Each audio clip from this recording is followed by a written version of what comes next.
Hey everybody, welcome back to class today. It's Mr. Gray here. And today we're going to focus on Chapter 7 Objective Summary in our class novel A Long Walk to Water by Linda Sue Park. Now, yesterday's class we finished reading Chapter 7, and I also went over with you the Chapter 6 Objective Summary PowerPoint that I had created.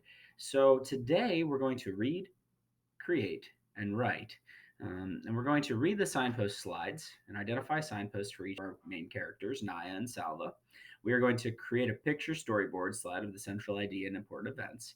And then we're going to write our objective summary, which includes our central idea. So, what I want you guys to focus on today, one of our objectives, is the idea that we are going to make sure that we focus on finding the central idea. That's sort of the standard that we're working on. And how do we do that? Well, like we talked about yesterday, we're going to use key details to go ahead and pull out and organize those details together to come up with one solid sentence that is our central idea sentence. Okay? So let's dig into our signposts today. We talked about these yesterday: contrast and contradictions, aha moments, tough questions, words of wisdom, again and again, which is repetition, and then memory moments, which is things like flashback and other literary device strategies. Okay. So we also will use these questions like, how might this realization change things? Now remember, we talked about what a realization was yesterday. Can anyone tell me in the chat box or just speak up on their camera and let me know what the word realization means? Elijah? Okay, Elijah's going to type something for us. That's exactly right. A realization is just sort of like, oh, I realized something, right? That's something new that I hadn't thought about before, and it sort of changes things for me. So, good job. So, for example, for Naya, remember in chapter 7 on page 39, she said, or the narrator tells us, Naya had been annoyed by all the whining. Now she felt guilty, for she could see that her sister no longer had enough strength to complain. Okay.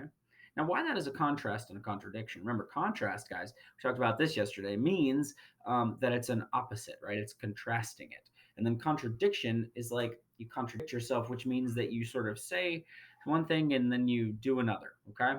So Naya's annoyed, and at the same time, she feels guilty for being annoyed. So she's angry, and then she feels bad about being angry. So it's sort of a contrasting feelings for her, and she's a little bit upset about sort of judging her sister when she finds out how sick she is. Okay, an aha moment from page 39. For the elderly and for the small children, the illness could be dangerous. Unable to keep anything in their systems, many of them starve to death even with food right in front of them.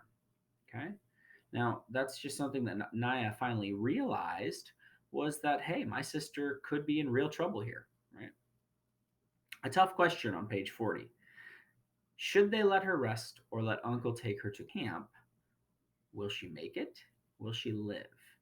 So the tough question is Naya going to, you know, what is Naya's family going to do with her sister? And they don't really know which is the best option, although, as we know, in the end, they do decide in the end of this chapter to go ahead and make that trip. Okay? Any questions so far? Good. Now, this is the storyboard. And remember, I want to show you here again to insert pictures. You go to insert, picture, online picture. Now, for example, you don't want to use keywords, okay? So I might type in waterborne illness children. I'm gonna get some Creative Commons pictures. And I can use any ones that I want to sort of show that central idea or main idea, the detail that will help us. So we have Naya and her sister here. The idea that 4,500 children in the world today will die from a water related illness. And then in this story, she has to walk a long distance to get to the clinic. Okay. So that just sort of helps me visualize it a little bit. And you can be creative with this as well. Okay. This brings us to our objective summary. Now, this is how I came up with this. Remember, I want you to highlight the central idea. Okay. So to highlight something, just to teach you that again, in case you forgot, you would just do like this, okay? And then choose your highlighter after highlighting that and click that, okay? Now, I've already highlighted just the first sentence because that's my central idea. Naya's sister Akira is extremely sick from bad water, and the family is deciding if they should let the chief take her on a dangerous journey to the clinic, okay? We talked about that yesterday as to that was sort of the gist or the central idea of her portion of the chapter. Okay. Here are some key details that back that up. Naya was annoyed with her sisters complaining at first, comma, but she is very concerned for her life after a few days. Naya remembers watching others die from airborne illnesses and starvations in the past, that aha moment. And the family now must make the tough decision to risk letting her heal alone or to allow the chief to take her to the medical clinic, which is days away. Now, if you notice, my signposts I chose strategically to sort of help me understand the key details that would help me find the central idea. That's the goal of signposts. It doesn't always work out that way, but that is the goal. And the more we do this, the better you'll get with it. Okay. Any questions so far? All right. Okay. Kylie, you have a question. Good question. Okay. So just to restate it, Kylie's question is, um, how long does the central idea sentence have to be? Okay. Well, it should be a compound sentence that really, if that's the sentence that I read, then I will understand the gist of the chapter. Okay.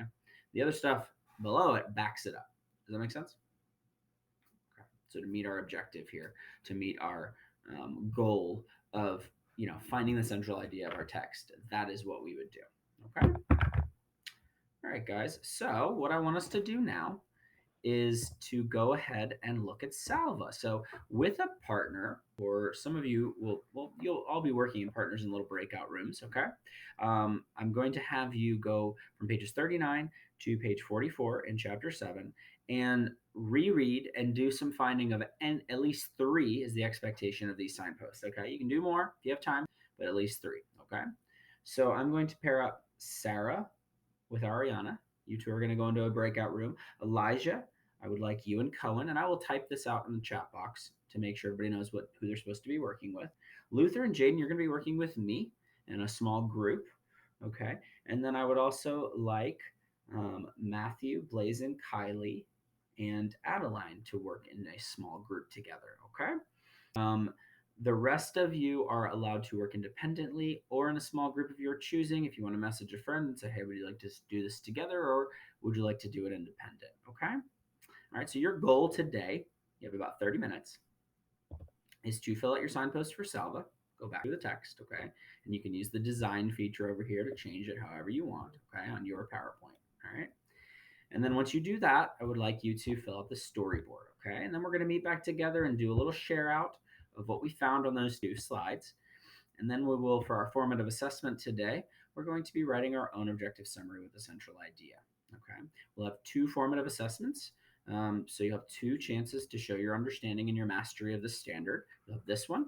And then tomorrow you'll be able to use this PowerPoint to take a short 10-question multiple choice quiz on this chapter with some central idea or main idea questions attached to it.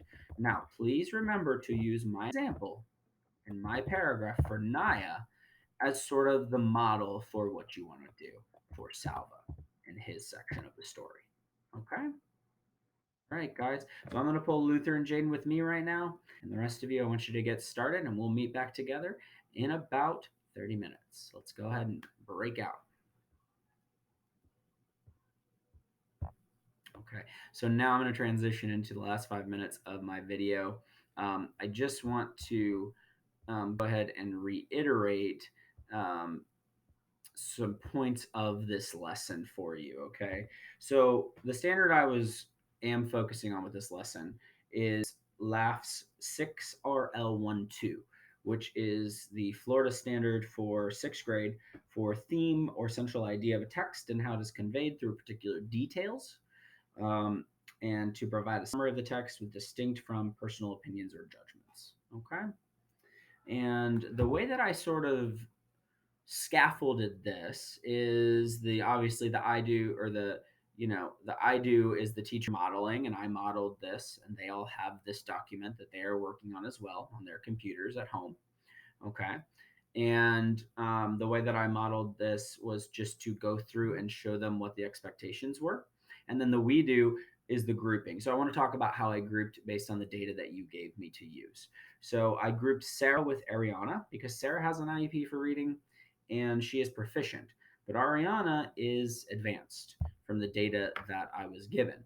So I thought, as a little bit of enrichment for Sarah, is that I would go ahead and pair her with a higher level student to sort of hopefully she can grow from that and learn from that experience. I have Elijah, who is a math IEP, but he's proficient in reading, not advanced. And I put him with Cohen for enrichment as well, who is on the advanced for this particular standard and in reading. I have Luther and Jaden with me because they are not proficient and they both have IEPs. So I wanted to work with them specifically to make sure that they were where they needed to be. I will also touch and work with some other students who are also not proficient, specifically that they need additional help to reach that mastery. So I wanted to work with Matthew, Blaze, Kylie, and Adeline to sort of check in with them, make sure they're doing okay, work with them a little bit in small group. Okay.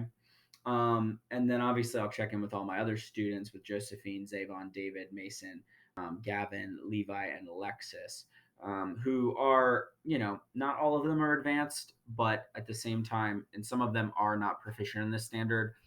Um, but they do get extra time. And then obviously checking in with all IEP accommodations, making sure I'm meeting with all the technology standards and things of that nature.